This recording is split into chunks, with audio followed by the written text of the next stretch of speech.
आप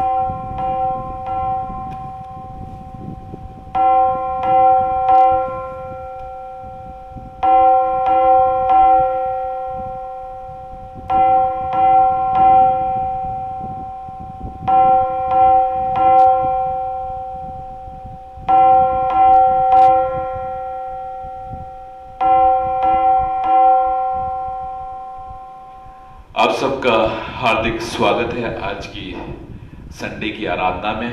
और ये परमेश्वर का दिन है और इसे हम पवित्र जाने और इसमें हम आनंदित हो, ऐसा परमेश्वर का वचन और ऐसी परमेश्वर की आज्ञा हमको मिलती है। आइए इस दिन में आनंदित हो और परमेश्वर आज जो कुछ भी आपसे बातचीत करता है उन बातों को अपने हृदय में रखिएगा और उसकी महिमा के लिए हम गीत गाएंगे, उसका धन्यवाद करेंगे, उसकी स्तुति करेंगे।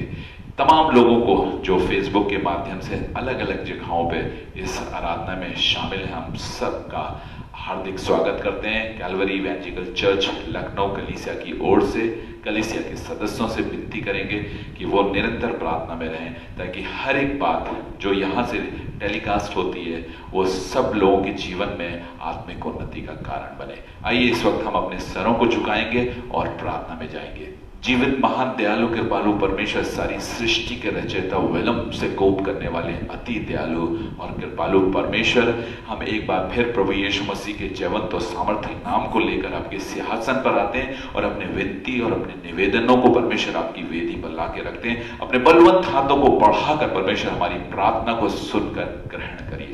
हम जानते हैं हम शरीर के भाव से कमजोर हैं, लेकिन हम धन्यवाद देते हैं कि हम प्रभु यीशु मसीह में सामर्थ्य पाते हैं और आप हमें स्थिर करते हैं, आप हमारे मार्गों को सीधा करते हैं। पिता, हमारी विनती कि हर एक को हर एक बुराई और परीक्षाओं से बचाइए और इस अंतिम युग में परमेश्वर आपके वचन हमारे हृदयों में बैठे ताकि उनके अनुसार हम अपने जीवन को चलाने वाले हो सके।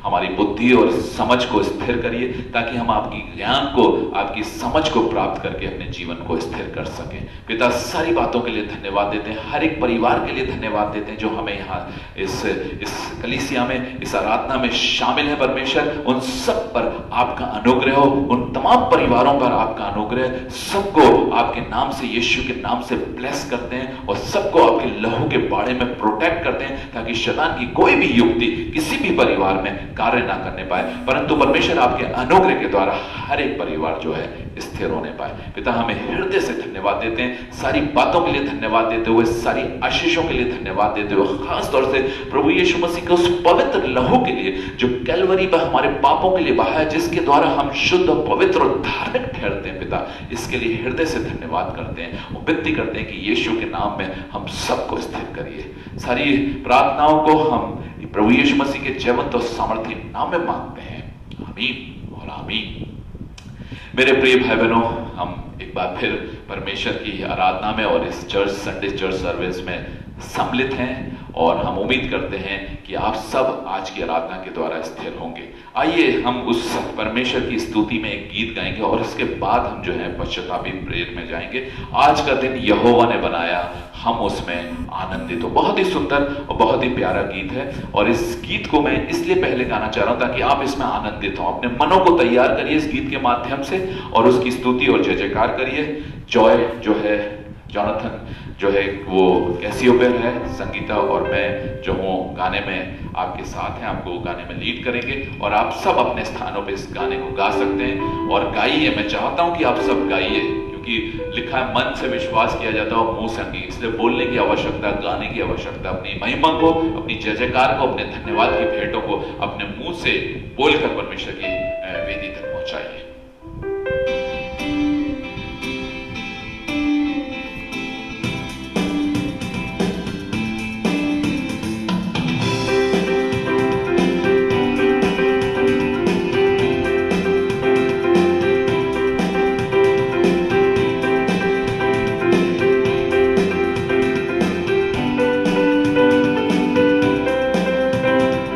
आज का दिन यहोवा ने बनाया है,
और वो हमें ये आज्ञा देता है कि हम उसमें आनंदित हों। आनंदित होना आवश्यक है, क्योंकि हमारा आनंद जब हृदय में होता है तभी ये बाद में मैनिफेस्ट होता है। याद रखिएगा, यीशु मसीह ने बड़ी अच्छी एक आज्ञा दी थी और जिनको हम सबको सीखना है कि जो अंदर है वही बाहर है। अगर अंदर डिप्रेस्ड है तो बाहर भी डिप्रेस है, अगर अंदर आनंदित है तो बाहर अपने आप आनंद जो है उत्पन्न होने लगेगा। ये स्पिरिचुअल प्रिंसिपल है, हर एक को समझना होगा। इसलिए परमेश्वर की यह आज्ञा है कि आज के दिन में आनंदित हो। एंड हर रोज जब आपके पास जब नया दिन आता है, प्रभु सबसे पहली आज्ञा देता आनंदित हो। तो जब आपके पास मन में आनंद होता है तो परमेश्वर वैसी परिस्थितियां क्रिएट करता है, क्योंकि आप उसकी आज्ञा का पालन करते हैं, क्योंकि सब कुछ उसके नियंत्रण में। इसीलिए वो कहता है, देखो इन चिड़ियों को, ना ये बोती है ना काटती है, फिर भी तुम्हारा जीवित परमेश्वर इन्हें खिलाता है। क्या तुम इन चिड़ियों से बढ़कर नहीं हो? सोचिए और इसकी गहराई में जाइए कि परमेश्वर क्या कहना चाहता है। उसकी एक एक आज्ञा है उसकी सामर्थ को प्रकट करती है, उसकी महिमा को प्रकट करती है। आइए एक और आज्ञा है जो उसने हमको दी है। कहता है यूहन्ना एक पहला यूहन्ना उसका पहला अध्याय उसकी जो है 9वीं आयत में, यदि हम अपने पापों को मान लें तो यीशु का लहू हमें सब पापों से शुद्ध करता है। ये परमेश्वर ने एक सिद्धांत और एक नई वाचा के द्वारा, जो कि यीशु मसीह के लहू के बहाए जाने के द्वारा, अर्थात उसकी मृत्यु के द्वारा पूर्ण होती है, पूरी होती है, वो हमें देता। अगर आप उसमें शामिल होते हैं तो निश्चित रूप से जानिए कि आप शारीरिक भाव से कमजोर हैं, वीक हैं, और हम दुनियावी जिसमें तड़क भड़क में फंसकर बहुत सी ऐसी बातें कर बैठते हैं जिसके कारण परमेश्वर के आत्मा को दुख होता है। लेकिन हम परमेश्वर का धन्यवाद करते हैं कि यीशु में वो हमारे पापों को क्षमा करता है, हमें शुद्ध और पवित्र करता है। तो आइए हम इस वचन के अनुसार इसकी अपनी विश्वास योग्यता को प्रकट करके अपने अपने पापों के लिए क्षमा मांगेंगे, क्योंकि हम जानते हैं कि हम पाप करते हैं और हमसे गलतियां होती हैं। आइए जितने भी लोग जहां कहीं भी जिस स्थान पे भी बैठे हुए हैं, मेरे साथ अपना राइट हैंड उठाएंगे, क्योंकि हाथ इस बात को दर्शाता है कि हाँ, हम इसमें शामिल हैं, हम हामी भरते हैं। Yes I am with the word of God. तो आइए हम ये प्रार्थना, छोटी सी प्रार्थना करेंगे। जीवित महान दयालु कृपालु परमेश्वर, हम आपकी आज्ञा के अनुसार, अर्थात उस नई वाचा के अनुसार जो प्रभु यीशु मसीह में पूर्ण होती है, जिसमें आप हमारे सारे पापों को क्षमा करके हमें शुद्ध और पवित्र और धार्मिक जो है ठहराते हैं। पिता, हम अपने पापों के लिए क्षमा मांगते हैं और हम ये मानते हैं कि शरीर के भाव से हमसे बहुत सी गलतियां होती हैं, और बीते समय में जितनी भी गलतियां हुई हैं उन सब के क्षमा मांगते हैं और उन तमाम बुराइयों को आपकी वेदी पर लाके रखते हैं। पिता, हम विनती करते हैं अपने पुत्र के लहू से धोकर हमें एक बार फिर शुद्ध करिए,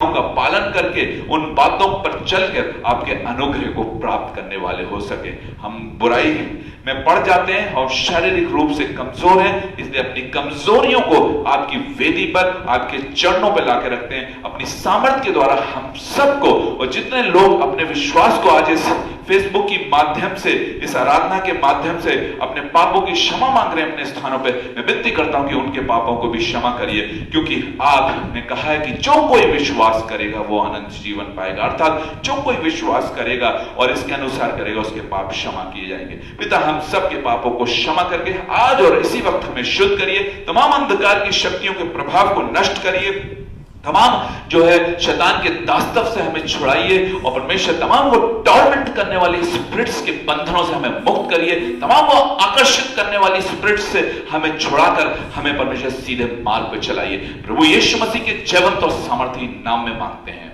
आमीन।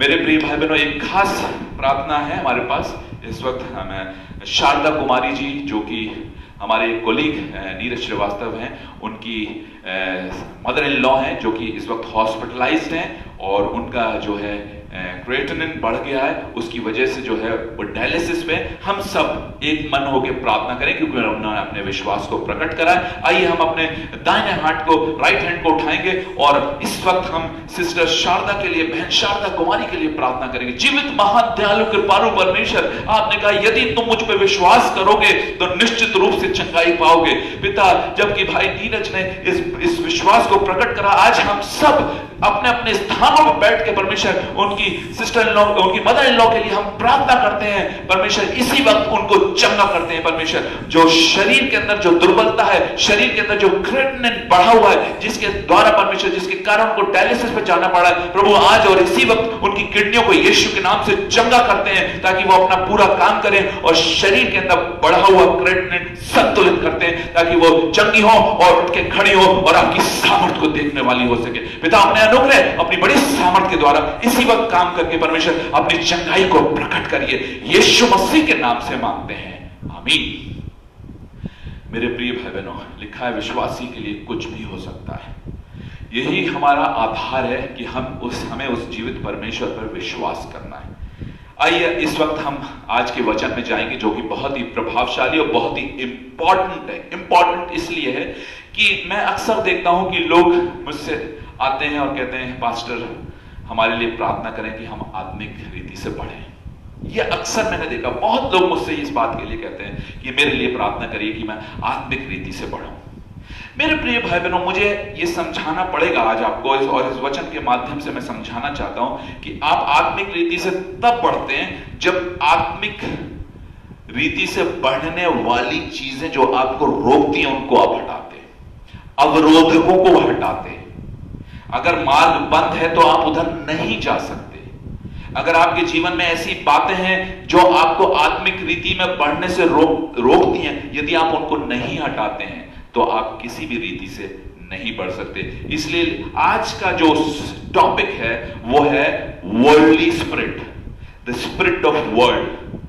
वो आत्मा जो हमें संसारिक चीजों की ओर आकर्षित करती है और उसमें हमें इंडल्ज करती है, उसमें हमें फंसा देती है, और उसके कारण हम आत्मिक रीति से अर्थात परमेश्वर के मार्गों से भटक जाते हैं, नहीं चल पाते, या ये कहिए कि हमारी आंखों पर पर्दा पड़ जाता है और हम उन बातों को समझ नहीं पाते। इस टॉपिक को, इस सब्जेक्ट को हम आज गहराई से समझेंगे, क्योंकि अगर आप चाहते हैं कि आपकी आत्मिक उन्नति हो, क्योंकि परमेश्वर का वचन बहुत गहरा है, और रोमन्स की पुस्तक उसके 8वें अध्याय उसकी पहली आयत और दूसरी आयत में इस प्रकार लिखा हुआ है कि अब जो मसीह यीशु पर है उन पर दंड की आज्ञा नहीं, क्योंकि वह शरीर के अनुसार नहीं परंतु आत्मा के अनुसार चलते। आत्मा के अनुसार चलने के लिए हमें आत्मिक होना आवश्यक है, स्पिरिचुअल होना। इसलिए लोग कहते हैं हमारे लिए प्रार्थना करिए कि हम स्पिरिचुअल बने। स्पिरिचुअलिटी में का मतलब होता है परमेश्वर के वचनों के अनुसार अपने जीवन को व्यतीत करें, परमेश्वर के जो आत्मा के फल हैं उनके अनुसार हम अपने जीवन को स्थिर करें। ऐसे लोगों पर परमेश्वर के दंड की आज्ञा नहीं होती है। आपको प्रयास करना है और धीरे धीरे आप क्या करेंगे, आप स्थिर होने लगेंगे, उसमें मजबूत होने लगेंगे। जैसे फल आता है, बहुत छोटा होता है, फिर उसके बाद वो फल धीरे धीरे बढ़ने लगता है, फिर एक स्टेज आती है जो वो पूरी तरीके से परिपक्व हो जाता है। तो फल लगने जरूरी है, और निश्चित रूप से जब वो लगेंगे तो वो बढ़ेंगे भी, और जब वो बढ़ेंगे तो वो किसी न किसी को वो फल जो है संतुष्ट करेंगे। याद रखिए, फल पेड़ में लगता है वो अपने लिए नहीं लगता है, जब पक जाता है तो नीचे गिरता है, और उसका भोग अर्थात उसका यूज जो है दूसरे लोग करते हैं। बहुत ही गहरी चीज है। आपके फल के कारण दूसरे लोग जो हैं वो लाभ पाते हैं। बहुत गहरी चीज है। आपके फल आपके लिए शायद मायने ना रखें, लेकिन वो दूसरों के लिए बहुत मायने रखते हैं। आपके फल दूसरों को तृप्त करते हैं, आपके फल दूसरों को आनंदित करते हैं, आपके फल दूसरों को शांति देते हैं, आपके फल दूसरों को स्थिर करते हैं। इसलिए प्रभु यीशु मसीह ने अपने वचन यूहन्ना 15 और उसके 8वें और 9वें अध्याय में कहा, मेरे पिता की महिमा इससे होती है कि तुम बहुत सा फल लाओ। और उसके बाद गलतियों की पुस्तक में आत्मा के फलों का वर्णन है, जिसमें सबसे पहला प्रेम है। तो मेरे प्रिय भाई बहनों, अब आप हमें समझना पड़ेगा, तो क्या ऐसी चीजें हैं जो हमें इन आत्मिकता में बढ़ने से रोकती हैं, जिसके ही द्वारा परमेश्वर की वो सामर्थ जो हमारी समझ से परे है हमारे जीवनों से प्रकट होती है। साथ ही साथ जब हम परमेश्वर के वचन के आज्ञाकारी होते हैं, अर्थात हम परमेश्वर के वचनों पर अपने विश्वास को, अपनी आज्ञाकारिता को, अपनी विश्वास योग्यता को प्रकट करते हैं, तो परमेश्वर की अद्भुत सामर्थ उसके वचन के द्वारा हमारे जीवनों में कार्य करती है। इस बात को हमेशा याद रखना है। जैसा कि परमेश्वर कहता है कि आज का दिन यहोवा ने बनाया है, इसमें आनंदित हो।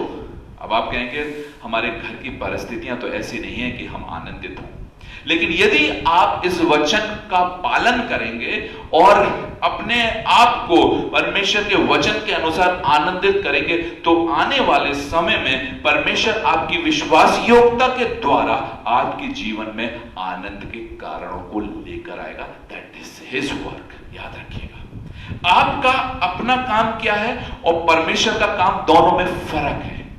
जब परमेश्वर काम इसलिए नहीं कर पाता क्योंकि आप अपनी विश्वास योग्यता प्रकट नहीं कर पाते। जैसे अभी हमने शुरुआती दौर में क्या कहा था, यदि हम अपने पापों को मान लें तो यीशु मसीह का लहू हमें सब पापों से शुद्ध करता है। तो क्या है पहला काम मेरा, व्हाट इज माई जॉब, मेरा कार्य क्या है कि मैं अपनी गलतियों को मानूं और अपने अंदर देखूं कि मेरे अंदर क्या गलतियां हैं, क्या ऐसी गड़बड़ियां हैं जिनके कारण जो है मेरे जीवन के अंदर प्रॉब्लम्स और दुख और परेशानियां हैं। और जब आप उनको देखकर परमेश्वर के वचन के अनुसार उसकी वेदी पर लाते हैं, उसके लिए क्षमा मांगते हैं, तब परमेश्वर का काम शुरू होता है। कई बार हम आज्ञाकारिता में चूक जाते हैं, अपनी विश्वास योग्यता में चूक जाते हैं। हम परमेश्वर से बहुत कुछ तो चाहते हैं, लेकिन अपने दायरे में, अपने नजरिए में जो अपने तरफ से जो कार्य करने तो वो नहीं करते। यह सबसे बड़ी प्रॉब्लम है। इसलिए लिखा है विश्वास करने वाले के लिए सबको, तो क्या विश्वास करना है? परमेश्वर के वचन पर, उसकी आज्ञाओं पर, उसकी बातों पर। और इन्हीं को रोकने के लिए संसारिक स्पिरिट और संसार की आत्मा जो हमें भ्रमित करती है, जो हमारे मन को भटकाती है, जो हमारे मन को इधर उधर लगाती है। जो वचन आज मैं पढ़ना चाहता हूं वो है पहला कुरिन्थियों उसका दूसरा अध्याय, पहला कुरिन्थियों उसका दूसरा अध्याय और उसकी जो है 12वीं आयत को जोनाथन पढ़ेंगे और इसको आप लोग ध्यान से सुनिए। परंतु हमने संसार की आत्मा नहीं, परंतु वह आत्मा पाया है जो परमेश्वर की ओर से है, कि हम उन बातों को जाने जो परमेश्वर ने हमें दी हैं। परंतु हम में, यहां पे पौलुस कुरिन्थियंस की कलीसिया से कहता है और तमाम कलीसियों से कहता है जो इस बात को जानते, परंतु हम में किसका आत्मा नहीं है? संसार का आत्मा नहीं है। इसका मतलब एक संसार का आत्मा है जो हमें परमेश्वर की बातों को समझने से रोकता है। समझिए इस वचन को। परंतु हम में संसार का आत्मा नहीं, परंतु किसका आत्मा है? परमेश्वर का आत्मा है जो हमारी मदद और सहायता करता है परमेश्वर की बातों को समझने में, उसके ज्ञान को जानने में। इसीलिए यीशु मसीह ने कहा कि मैं जाता हूं और मेरा जाना जरूरी है, क्योंकि जब तक मैं ना जाऊं वो सत्य का आत्मा नहीं आएगा, और जब वो आएगा तो वो मेरी बातों में से लेकर तुम्हें समझाएगा। You need a divine help to understand the power, the divine power. Please इस बात को समझिए। इसीलिए हम जब इन बातों को नहीं समझ पाते, क्यों नहीं समझ पाते? क्योंकि हमें कोई ब्लॉक कर रहा है, हमें उन्हें समझने से रोक रहा है। कब आप समझने से रोकते हैं? ये बहुत इंपॉर्टेंट है। अभी बहुत से लोग बैठे होंगे, उनका मन नहीं लग रहा होगा, लेकिन जहां तेरा धन वहीं तेरा मन। जिन बातों से आप आकर्षित होते हैं, जो बातें आपको अच्छी लगती हैं, आपका मन वहीं जाता है। ये इसका कारण है। मैं बहुत गहराई में आपको ले जाना चाहता हूं, कई बार हम समझ नहीं पाते। तो संसारिक आत्मा अर्थात स्पिरिट ऑफ द वर्ल्ड क्या करता है? वो हमें ऐसी बातों में फंसाता है ताकि, और हमारे मन को अपनी ओर केंद्रित करता है ताकि हमारा मन ईश्वरीय बातों में, उसके ज्ञान को समझने में ना लगे। कहीं ऐसा ना हो कि हम उसको समझकर जो है जीवन को प्राप्त करें। मैं आपको बताना चाहता हूं, जब संसार की शुरुआत हुई थी और परमेश्वर ने उत्पत्ति की पुस्तक में जब सृष्टि की रचना करी थी, वहां पे जो डाउनफॉल हुआ था मैनकाइंड का, ह्यूमन आदमी का जो मैनकाइंड का जो फॉल डाउनफॉल हुआ था, वो उसका कारण यही था। आइए हम उस वचन को पढ़ेंगे। हम निकालेंगे उत्पत्ति की पुस्तक उसका 3रा अध्याय, उत्पत्ति की पुस्तक उसका 3रा अध्याय, और हम उसकी जो है 6ठी आयत को पढ़ेंगे। उत्पत्ति 3:6। अतः जब स्त्री ने देखा कि उस वृक्ष का फल खाने के लिए अच्छा और देखने में मन भाव और बुद्धि देने के लिए चाहने योग्य भी है, तब उसने उसमें से तोड़कर खाया और अपने पति को भी दिया, और उसने भी खाया। तब उन दोनों की आंखें खुल गईं और उनको मालूम हुआ कि वे नंगे हैं। उन दोनों की आंखें खुल गई। अब इसको समझेंगे। लिखा, देखिए, परमेश्वर ने कहा था इसका फल कभी ना खाना, क्योंकि जिस दिन तुम इसका फल खाओगे मर जाओगे।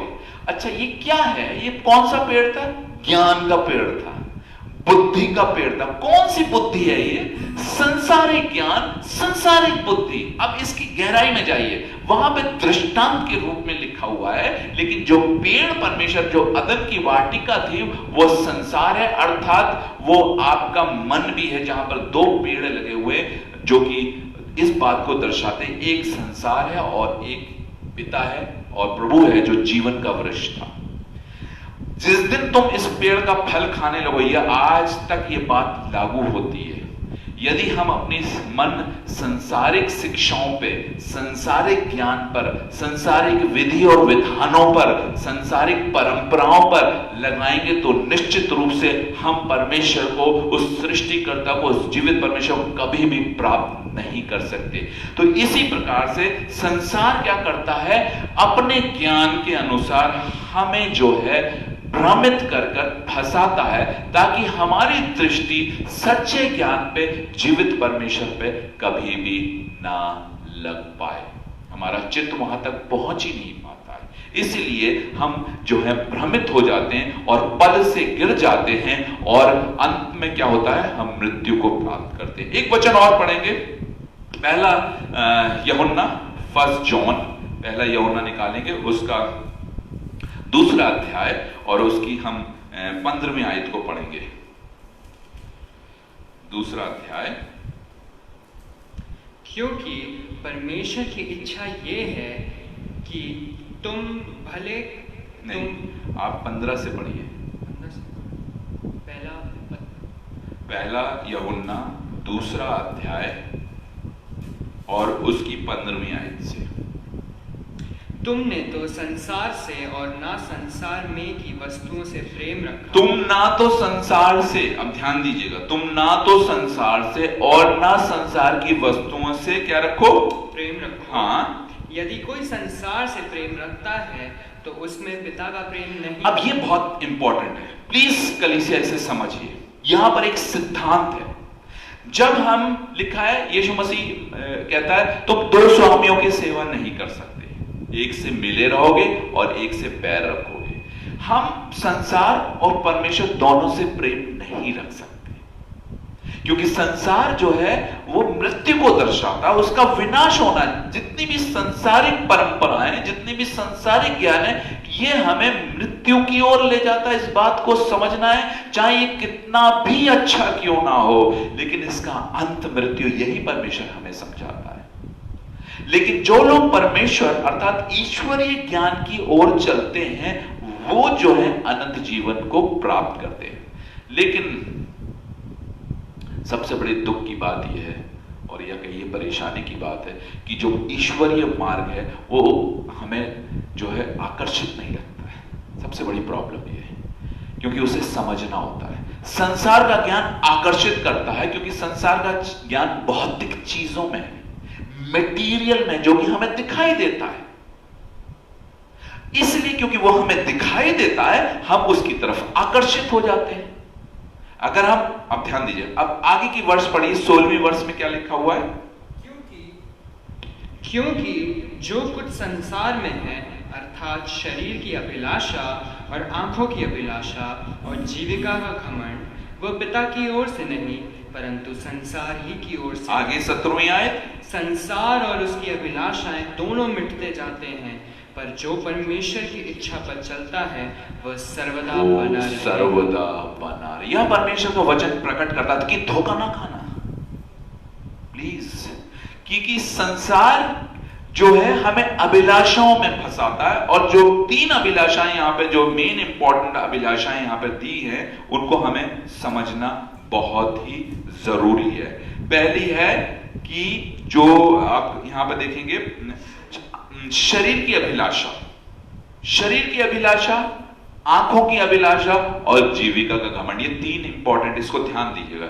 शरीर की अभिलाषा, आंखों की अभिलाषा और जीविका का घमंड, ये परमेश्वर की ओर से नहीं है। अब आप कहेंगे इसके बिना हम जिएंगे कैसे? ये भी एक चीज है। परमेश्वर कहता है इनसे प्रेम मत करना, इनसे अटैच मत होना, क्योंकि ये जब आप इनसे अटैच हो जाएंगे तो ये आपको बांध देंगे, और जब आप इनसे बंध जाएंगे फिर आप परमेश्वर की ओर कभी नहीं चल पाएंगे। तो ये सारी चीजें, ये तीनों जो है अभिलाषाएं जो है, संसार जो है, इन चीजों के द्वारा, आंखों की अभिलाषा वो चीजें जो देखने में अच्छी लगती हैं, शरीर की अभिलाषा जो चीजें भोग करने में, जो चीजें यूज करने में अच्छी लगती हैं, और जीविका का घमंड जब आप चीजों को प्राप्त कर लेते हैं उसके द्वारा जो घमंड उत्पन्न होता है, सांसारिक धन के द्वारा जो घमंड उत्पन्न होता है, मटेरियलिस्टिक वर्ल्ड के द्वारा जो घमंड उत्पन्न होता है, वही आपके पतन का कारण बन जाता है, वही आपके गिरने का कारण बन जाता है। प्लीज इस बात को याद रखिए, किसी भी संसारिक चीज, इसीलिए चिड़ियों को देखिए, परमेश्वर चिड़ियों का दृश्य कुछ नहीं जमा करती है।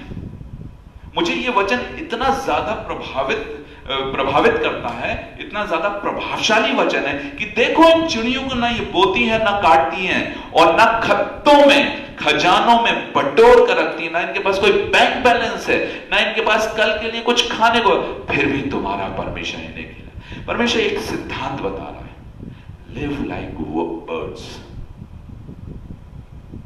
Live like birds. ये एक सिद्धांत है, ऐसा नहीं है कि हम बिल्कुल चिड़ियों की तरह जी सकते हैं, लेकिन इस सिद्धांत को, मतलब कल की चिंता मत करिए, God will provide, he is the provider. कई बार आप अपनी बुद्धि, अपनी समझ के द्वारा जो है बहुत सी चीजों को प्राप्त करते हैं, लेकिन अंत में क्या होता है? एक व्यक्ति था, मैंने एक बार और इस बात को, एक व्यक्ति था, उसके पास बहुत धन था। जब धन था, भौतिक चीजें थी, उसको अपने पर घमंड आ गया। वो कहता था, ऐ मन, खा पी ऐश कर, क्योंकि उसे लगता था कि, लेकिन बाइबल बताती है, यीशु मसीह ने ये पैराबल दिया है, एक दृष्टांत दिया था, और उसमें ये बताना चाहता है कि किसी बात का घमंड नहीं करना, क्योंकि कल क्या हो जाएगा तुम नहीं जानते हो। तुम्हारा धन, तुम्हारी संपत्ति और तुम्हारी सारी भौतिक चीजें धरी की धरी रह जाएगी। और उसी रात उस व्यक्ति की मृत्यु हो गई, दृष्टांत के रूप में यीशु ने बताया था। इसलिए ये सारी चीजों पे घमंड करना कोई फायदा नहीं है, क्योंकि जब मृत्यु आती है तो इनको आपको छोड़ना पड़ता है, और मृत्यु के बाद तो असली फेज शुरू होता है, जिसके विषय में दुनिया सोचती नहीं है, जिसके विषय में कोई भी ध्यान नहीं करता है। मेरे प्रिय भाइयों और बहनों और दोस्तों, अजीजों और कलीसिया के लोगों में एक बार फिर आप सबको चेतावनी देता हूं, और एक तरीके से समझ लीजिए कि मैं आपको बता रहा हूं इस अंतिम युग में परमेश्वर की बात को उसके खादिम के द्वारा समझिए कि संसारिक भौतिक चीजों से मन हटाइए। मैं ये नहीं कहता कि उसका इस्तेमाल मत करिए, लेकिन उस पर से मन हटाइए, उस पर चिपकिए नहीं, वो आपके लिए आकर्षण का कारण ना बने। किसी भी चीज को अपनी आदत मत बनाइए, क्योंकि ऐसा करने से आपका मन जब वहां लग जाता है तो ईश्वरीय बातों में, परमेश्वर के ज्ञान से आप दूर हो जाते हैं। इसलिए बाइबल साफ कहती है, परमेश्वर का वचन कहता है, पहला स्थान, the first place you have to give to your creator, your God. जब आप उसको पहला स्थान देखते हैं तो दूसरी चीजें क्या हो जाती हैं? सेकेंडरी हो जाती हैं। जैसे यीशु मसीह ने कहा कि कोई व्यक्ति 2 स्वामियों की सेवा नहीं कर सकता, एक से मिला रहेगा, दूसरे से बैर रखेगा, बैर रखने का मतलब ये नहीं चिढ़ेगा, मतलब वो वैल्यू नहीं रखेगा। सेम वे संसारिक चीजें आपके लिए वैल्यू ना बने, क्योंकि वो आपको थोड़े दिन का सुख तो जरूर दे सकती है, लेकिन उसके बाद अनंत सुख उससे प्राप्त नहीं है। अनंत सुख तो परमेश्वर ही देता है, वही आपको जो है हर परिस्थिति में स्थिर करता है। वही बाइबल कहते हैं, मुझे बड़ी अच्छी एक दूसरी वर्ष लगती है जो कि साम 103 है, हे मेरे मन यहोवा को धन्य कहे, उसके किसी उपकार को कभी ना भूलना। वही तो है जो तेरे पापों को क्षमा करता है, वही तो है जो तेरे तमाम रोगों को चंगा करता है, वही तो है जो तुझे अच्छे अच्छे उत्तम पदार्थों से तृप्त करता है और तेरी जवानी को उकाब के समान नहीं करता। That should be our attitude. ये सब हम परमेश्वर से प्राप्त करते हैं यदि हम उससे संसार भी देता है, संसार भी देता है, याद रखिएगा। इसलिए यीशु मसीह ने कहा, मनुष्य केवल रोटी से नहीं परंतु परमेश्वर के हर एक वचन से जो उसके मुख से निकलता है जीवित रहेगा। आज हर एक विश्वासी का, हर एक प्रभु के लोगों का ये मन होना चाहिए कि हम परमेश्वर के वचनों पर अपने जीवन पर को स्थिर करें और उसके द्वारा चीजों को प्राप्त करें, ना कि संसार के द्वारा। संसारिक रोटी भी है जो आपको तृप्त करती है, जो आपको जीवन देती है, लेकिन परमेश्वर उत्तम है, सबसे बढ़कर है, वो सदा का परमेश्वर है। संसार क्या लिखा, वो बड़ी अच्छी वर्ष लिखी हुई है सत्य, संसार और उसकी अभिलाषाएं दोनों मिट जाते हैं। संसार और उसकी अभिलाषाएं दोनों मिट जाते हैं। परमेश्वर बहुत क्लियरली स्पेसिफिकली बोल रहा है। मैं फिर आप सबको बताना चाहता हूं इस वचन के द्वारा, फिर से उसको पढ़ूंगा। संसार और उसकी अभिलाषाएं दोनों मिट जाएंगी। जितनी भी संसार के द्वारा अभिलाषाएं हैं ये कल समाप्त हो जाएंगी। ये आपका साथ ज्यादा दिन तक नहीं देंगे मेरे प्रिय भाई बहनों। आगे कहता है, पर जो परमेश्वर की इच्छा पे चलता है वह सर्वदा जीवित रहेगा। That is the point। यही है जिसको आपको समझना है। जो परमेश्वर की इच्छा पे चलता है वो सर्वदा जीवित। जिस दिन आप ये समझ जाएंगे उसी दिन चीजें बदल जाएंगी। अब मैं आपको एक एग्जाम्पल के द्वारा समझाना चाहता हूं। मैं चाहता हूं कि जॉय और संगीता सामने आए और किस तरीके से ये काम करता है। अगर आपने ये समझ लिया, मेरे लेफ्ट हैंड पे जॉनथन है और मेरे राइट हैंड पे संगीता है। ये लेफ्ट हैंड जो है संसार को दर्शाता है सपोज, और राइट हैंड जो है परमेश्वर की आज्ञाओं को दर्शाता है। ये दोनों मुझे आकर्षित करते हैं, अपनी ओर खींचते हैं। अगर आप मेरा हाथ पकड़िए और आप मेरा हाथ पकड़िए और ये दोनों मुझे खींचेंगे। जब आप खींचेंगे तो मैं आपकी ओर देखूंगा। खींचिए मुझे थोड़ा सा तो मैं आपकी ओर देखता हूं। फिर मुझे यहां से खिंचाव मिलता है तो मैं यहां देखता हूं। फिर मैं अक्सर लोगों का जीवन ऐसे ऐसे बीतता है। इधर से खिंचाव हुआ तो इधर चले गए, इधर से खिंचाव हो गया तो इधर चले गए। थोड़ी देर के लिए रुक जाएंगे। समझिए, जब आप किसी मीटिंग में गए, जब आप किसी परमेश्वर के अच्छे वचन को सुनते हैं, आप एकदम से आकर्षित हो जाते हैं। उसके बाद जब आप लौट के आते हैं तो संसार आपको पुल करता है तो आप इधर देखने लगते हैं। यहीं पर आपको एक डिसीजन लेना है। क्या डिसीजन लेना है? ये वचन आपके, संसार और उसकी अभिलाषाएं दोनों मिट जाते हैं, पर जो परमेश्वर की इच्छा पे चलता है वो सर्वदा जीवित रहेगा। तो मुझे ये समझना है कि जो ये संसार मुझे अपनी ओर खींच रहा है, इसमें जो है अंत में मेरी मृत्यु है, इसमें अंत में दुख है। भले ये बहुत आकर्षित है, अगर मैं ये नहीं जान पाया, अगर मैंने ये नहीं समझा, तो मैं निश्चित रूप से यहां पर आकर्षित होऊंगा और इसमें फंस जाऊंगा। लेकिन क्योंकि परमेश्वर का वचन आकर्षित नहीं है, वो हमें दिखता नहीं है। अभी तो आपको संगीता दिखाई दे रही है, लेकिन ये दिखता नहीं है। ये ज्ञान है, इसको समझना है, इसलिए हम आकर्षित नहीं होते। इसलिए हमें ये पुल जो है, हमें ये जब पुल करता तो हमें इसकी तरफ बढ़ते चले जाना है, बढ़ते चले जाना है। इस बात को समझकर अपने मन में रखें, याद रखिएगा। मैं थैंक यू, आप लोग अपने स्थान पे जाइए। मैंने ये एग्जाम्पल छोटा सा दिया, पिछली बार भी एक एग्जाम्पल दिया था, ताकि आप समझें, ताकि आप जानें। क्योंकि ये पुल, ये अट्रैक्शन रहेगा और आपको जब आप बहुत सी चीजों को देखते हैं, जब आप अट्रैक्ट होते हैं, तो आप क्या करते हैं? रोकते हैं आप अपने आप को। कई बार हमने देखा है कि छोटे बच्चे जो हैं,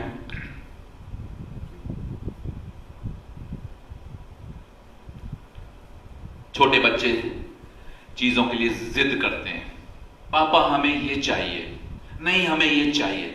लेकिन पापा और मम्मा ज्ञान रखते हैं, तो उन्हें मालूम है कि इस बच्चे को इस वक्त इसकी जरूरत नहीं है, और वो उसे मना करते हैं। लेकिन बच्चा रोता रहता है और गिड़गिड़ाता रहता है, क्योंकि उसको समझ नहीं है। इसी प्रकार जब आपको समझ नहीं होती है, तो आप संसारिक अभिलाषाओं की तरफ खिंचते चले जाते हैं, उनको प्राप्त करने का प्रयास करते हैं, और प्राप्त करने के बाद क्या होता है? दुख होता है, परेशानी होती है, क्योंकि वो अभी उस आपके लिए ठीक नहीं है। हर चीज का एक समय होता है, और समय के द्वारा शैतान हमें समय से पहले उन चीजों को देना चाहता है। जैसे एक छोटे बच्चे के लिए सबसे पहली जो गाड़ी उसको दी जाती है, वो 3 पहिए की गाड़ी दी जाती है, क्योंकि वो उसे बैलेंस नहीं कर पाता है। लेकिन अगर आप उसे 2 पहिए की गाड़ी दे देंगे, जिसको तो निश्चित रूप से वो चला तो लेगा, लेकिन उसे अच्छी तरीके से उस एज में बैलेंस नहीं कर पाएगा, और निश्चित रूप से वो कहीं ना कहीं गिरेगा, और गिरने के द्वारा अपने हाथ या पैर अपने कहीं ना कहीं उसके फ्रैक्चर होना है। इसी प्रकार से समझिए, इसी प्रकार से संसारिक चीजें जब हम बुद्धि और ज्ञान और समझ से पहले उनको ग्रहण कर लेते हैं, तो वो हमारे लिए दुख का कारण बन जाती हैं।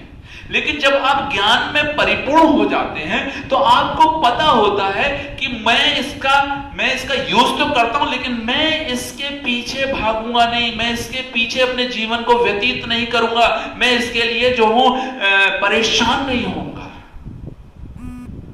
मैं आपको बहुत अच्छा एग्जाम्पल देता हूं, खाने पीने की चीजें। कहते हैं हमें मीठे की बड़ी क्रेविंग है। अगर कुछ लोग इस बात को जानते हैं, अगर मीठा ना खाएं तो वो बेचैन होते हैं। ये क्रेविंग क्या है? ये क्रेविंग फिर क्या करवाती है? आपको कुछ भी करवाएगी। नहीं, मुझे मीठा चाहिए, मुझे मीठा चाहिए। अब इसको समझिए, क्रेविंग मत आने दीजिए। मीठा अच्छा है, मिल गया तो ठीक है, लेकिन क्रेविंग नहीं होनी चाहिए, क्योंकि क्रेविंग जो है वो आपको क्या करती है? बांध देती है। क्रेविंग अगर आपके अंदर आ गई, ये बड़ा शब्द जो है क्रेविंग का, एक अंदर से जो उस चीज के लिए जो पीड़ा उत्पन्न होती है, मुझे चाहिए, जब तक वो मिलेगी नहीं तो आप सेटिस्फाई नहीं होंगे, ये क्रेविंग कहलाती है। याद रखिएगा मेरे अजीजों दोस्तों, किसी भी चीज की क्रेविंग मत बढ़ने दीजिए। अगर क्रेविंग बढ़नी है तो परमेश्वर की होनी चाहिए, उसके प्रति भूखे रहिए।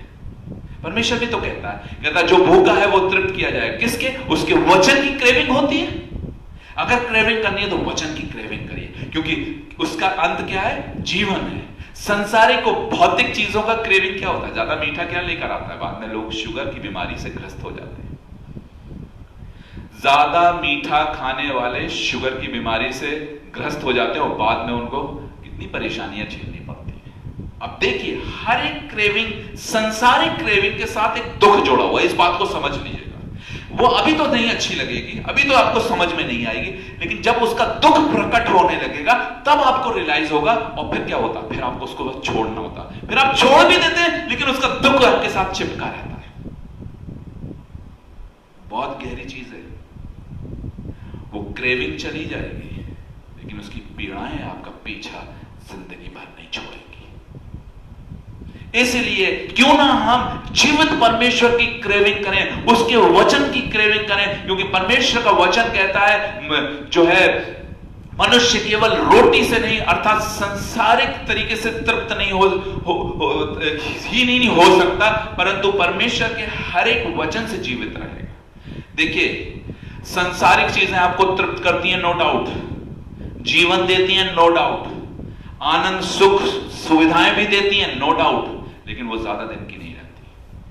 परमेश्वर की ओर से जो कुछ भी आता है, चाहे वो सीमित क्यों ना हो, वो आपके जीवन के अंदर सुख लेकर आता है। इस बात को याद रखिएगा। आपका इसका मतलब नहीं है कि आपके पास धन है, दौलत है, भौतिक वस्तुएं तो आप सुखी हैं। कितने ऐसे लोग सुखी हैं। आप देख सकते हैं कि सुशांत, जिसके पास इतना पैसा था, जिसके पास फेम था, लेकिन क्या हुआ? उसने सुसाइड करा, क्योंकि उसके पास परमेश्वर नहीं था। आज बहुत से बड़ी बड़ी हस्तियां जो है वो हमने देखा है कि बड़े बड़े लोग जो हैं वो मर जाते हैं क्योंकि उनके जीवन में शांति नहीं है, उनके जीवन में सुख नहीं है। तो हमें यहां क्या पता चलता है कि भौतिक वस्तुएं, संसारिक वस्तु हमें सुख नहीं देती पर दुख देती है। यह बात आप जिस दिन समझ लेंगे उस दिन ही आपका जीवन स्थिर हो जाएगा। याद रखिएगा, अगर ऐसा होता तो ये लोग कभी सुसाइड, क्योंकि ये सुख, ये अभिलाषाएं बढ़ती जाती हैं और जब इनका एंड होने लगता है, जब ये प्राप्त नहीं होती तो ये निराशा को उत्पन्न करती है और ये निराशा आपके लिए सुसाइड का कारण बन जाता है। याद रखिएगा, सुसाइड का कारण बन जाता है। इसीलिए हमें परमेश्वर में उसकी दी हुई चीजों में आनंदित और सुखी होना है। इसलिए आज का दिन यहोवा ने बनाया, उसमें आनंदित हो। What a wonderful words. उसमें आनंदित हो, जो कुछ भी है उसमें आनंदित रहो। और परमेश्वर जैसे जैसे आपको स्थिर करेगा वैसे वैसे आपके आनंद को भी बढ़ाएगा, क्योंकि वो जानता है कि हर उम्र में किस चीज की जरूरत है। हर जैसे जैसे आपका इंटेलेक्ट, जैसे जैसे आपकी समझ बढ़ेगी वैसे ही वैसे वो आपको चीजें प्रदान करेगा। तो मेरे प्रिय भाई बहनों, आज अगर आप आत्मिकता में बढ़ना चाहते हैं, तमाम उन बातों को जो आत्मिकता में बढ़ने से आपको रोक रही है, उनको अपने अंदर से निकालिए, उनको दूर करिए, उनसे मुंह मोड़िए और परमेश्वर की ओर देखिए। ये इसलिए ये कब कर सकते हैं? जब आपके पास ज्ञान आएगा, जब आपके पास परमेश्वर की समझ आए। उससे पहले संभव नहीं है, इम्पॉसिबल। मैं फिर कहूंगा इम्पॉसिबल। इसलिए अगर आज से प्रार्थना करिए कि वो बातें अंदर झांकिए, जो बातें आपको परमेश्वर में बढ़ने से रोक रही हैं, और जो भी संसारिक बातें हैं और जो भी क्रेविंग्स हैं संसारिक, उनके लिए प्रार्थना करिए। अगर आप उन्हें नहीं छोड़ पा रहे हैं तो प्रार्थना करिए, क्योंकि पौलुस ने भी प्रार्थना करी थी। पौलुस भी कहता है, जो बातें मैं करना नहीं चाहता वो मुझसे हो जाती हैं, जो मैं करना चाहता हूं वो मुझसे नहीं हो पाती हैं। उसने प्रार्थना करी और परमेश्वर ने कहा कि माय ग्रेस इज सफिशिएंट। परमेश्वर के अनुग्रह के द्वारा पौलुस जो है बाद में लिखता है कि अब मैं ना रहा परंतु मुझ में मसीह जीवित है। उसने अपनी तमाम अभिलाषाओं को क्रूस पर टांग दिया परमेश्वर की सहायता से, by the grace of God. तो आइए आज से ये निर्णय लें, हम सब अपने स्थानों पर बैठ के निर्णय लें कि तमाम वो बातें जो मुझे परमेश्वर में पढ़ने से रोक रही हैं, उनके लिए प्रार्थना करिए और उसको प्रभु यीशु मसीह के उस क्रूस पर ठोक दीजिए, अर्थात सैक्रिफाइस करिए उन्हें, क्योंकि आप ये जान गए हैं कि उसमें अनंत जीवन नहीं है, उसमें अंत में मृत्यु है। इसलिए आपको सैक्रिफाइस करना की जरूरत है। और जब आप नहीं कर पाए, then you have to take the assistance of your divine father, your lord Jesus Christ.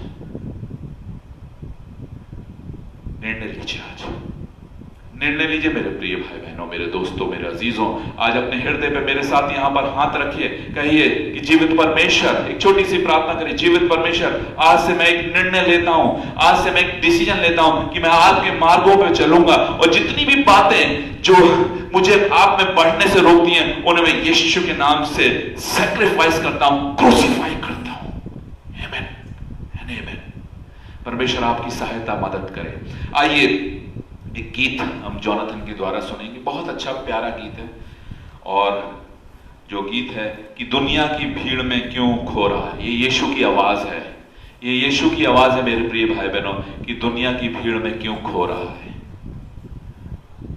आज आप दुनिया की भीड़ में खो रहे होंगे, और इस गीत के माध्यम से जो जोनाथन गाएगा, बहुत ही अच्छी तरीके से गाया है। और मुझे इतना टचिंग लगा जब मैं ये गाना वो गा रहा था, और मैं चाहता हूं कि प्रभु इस गाने के द्वारा आपके मन के अंदर कार्य करे, आपको सामर्थ्य प्रदान करे, ताकि आप इस गाने की पहचान, इस गाने के द्वारा आपके आत्मा के अंदर परमेश्वर की सामर्थ्य जो है वो प्रकट होने वाली हो सके। ये समय होगा कि जोनाथन जो है इस गीत को पेश करेंगे, और इस गीत के द्वारा मैं उम्मीद करता हूं कि परमेश्वर की सामर्थ्य आपके जीवन में कार्य करेगी, निश्चित रूप से कार्य करेगी। Hallelujah, praise the Lord.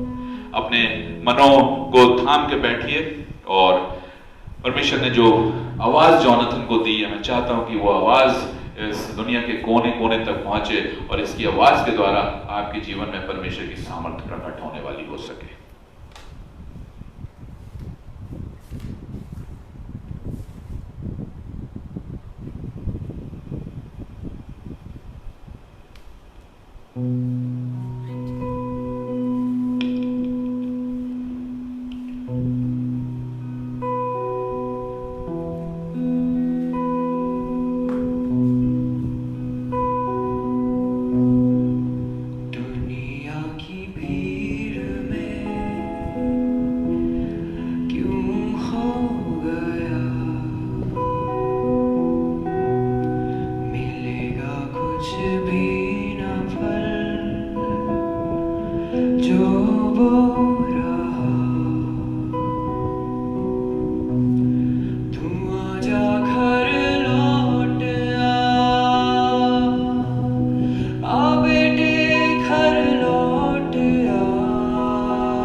बो रहा।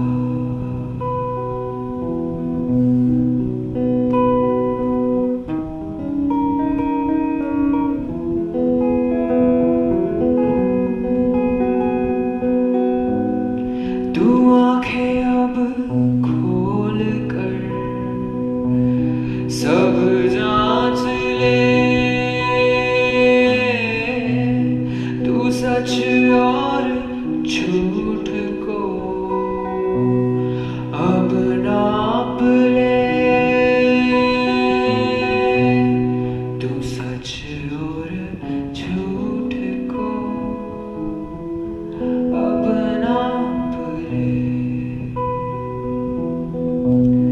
तू आंखें अब खोल कर सब जांच ले, तू आजा घर लौट आ बेटे घर लौट आ। दुनिया की भीड़ में क्यों हो गया, मिलेगा कुछ भी ना फल जो वो रहा। तू आजा घर लौट आ बेटे घर लौट आ। तू आजा घर लौट आ बेटे घर लौट आ। तू आजा घर लौट आ बेटे घर लौट आ बेटे घर लौट आ बेटे घर लौट आ।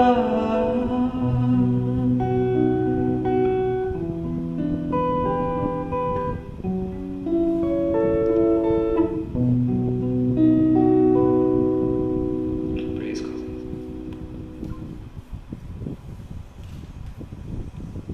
परमेश्वर का धन्यवाद हो। और परमेश्वर अभी वचन के द्वारा और गाने के माध्यम के द्वारा एक बार फिर अपने बेटे और बेटियों से कह रहा है, ये बेटा और ये बेटी घर लौट आ, दुनिया की भीड़ में क्यों खो गया है। आज इस वचन के द्वारा और इस गीत के द्वारा मैं आप सबसे आग्रह करना चाहता हूँ, और मैं क्या, परमेश्वर स्वयं आग्रह करना चाहता है कि लौट आओ, समय है, लौट आओ। क्योंकि आप जानते हैं उड़ाऊ पुत्र किस तरीके से संसार में जब खो गया था तो पूरी तरीके से बर्बाद हो गया था, पूरी तरीके से उसने सब कुछ खो दिया था। अंत में जब वो लौटा तो एक बार फिर परमेश्वर ने उसको उठा के खड़ा करा, उसके वस्त्र धोए, उसको नए वस्त्र पहनाए, उसको उसके लिए जश्न किया गया और उसको अधिकार अंगूठी के द्वारा दिया गया। परमेश्वर कहता है लौट आओ मेरे प्रिय भाई बहनों, लौट आओ, समझो और लौट कर आओ, तो परमेश्वर के अनुग्रह को प्राप्त करोगे। इसी के साथ आज की हम यह आराधना यहीं समाप्त करते हैं और आइए हम अपने सरों को झुकाएंगे और प्रार्थना करेंगे।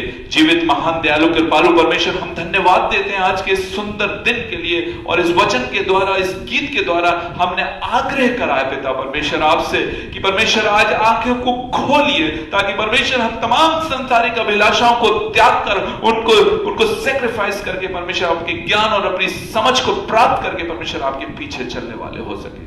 हमारा मार्गदर्शन करिए, हमें परमेश्वर स्थिर करिए। परमेश्वर जिन लोगों की आंखें बंद हैं उनकी आंखों पर से अपने पर्दे को हटाइए पिता परमेश्वर, उस अंधकार के पर्दे को हटाइए जिससे कि वो आपको देखें, आपके ज्ञान और आपकी समझ को प्राप्त करने वाले हो सके और अपने मार्गों को स्थिर करें। इस अंतिम युग में पिता हमारी विनती है कि अपने आत्मा को भरपूरी से उड़ेलिए ताकि एक एक व्यक्ति जो है वो बचाया जाए। पिता ये मेरी हृदय से कामना है, बड़ी वेदना के साथ मैं इस प्रार्थना को हर एक व्यक्ति के लिए कर रहा हूं परमेश्वर। जो लोग इसे देख रहे हैं, जो आने वाले समय में देखेंगे, ये वचन उनके हृदयों में बैठे और परमेश्वर उनको स्थिर करे ताकि वो एक बार फिर परमेश्वर आपके मार्गों पे चल के स्थिर होने वाले हो सके और उस अनंत जीवन को प्राप्त करें। इस प्रार्थना को आपके पुत्र हमारे उद्धारकर्ता प्रभु यीशु मसीह के नाम से मांगते हैं, आमीन। अब हमारे पिता परमेश्वर का प्रेम और प्रभु यीशु मसीह का अनुग्रह और पवित्र आत्मा की सहभागिता हम सब विश्वासियों के साथ युगान युग होती रहे। आमीन और आमीन।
विनती करूंगा कि इस वीडियो को इसको अपने फेसबुक पे शेयर करें। पिछली बार मात्र 10 लोगों ने शेयर करा था। मेरी समझ में नहीं आता कि आप लोग क्यों नहीं इंटरेस्ट ले रहे हैं। ये मत सोचिए, अगर परमेश्वर ने हर व्यक्ति को अपना तोड़ा दिया, हम इस वचन के द्वारा अगर हम इसे शेयर करेंगे तो बहुत से लोगों तक ये वचन जाएगा। हो सकता है किसी के मन में कार्य करे। इसको शेयर करिए। YouTube में इसको दोबारा भी आप देख सकते हैं। मैं बताना चाहता हूं, YouTube में कैलवरी इवेंजेलिकल चर्च लखनऊ नाम से जो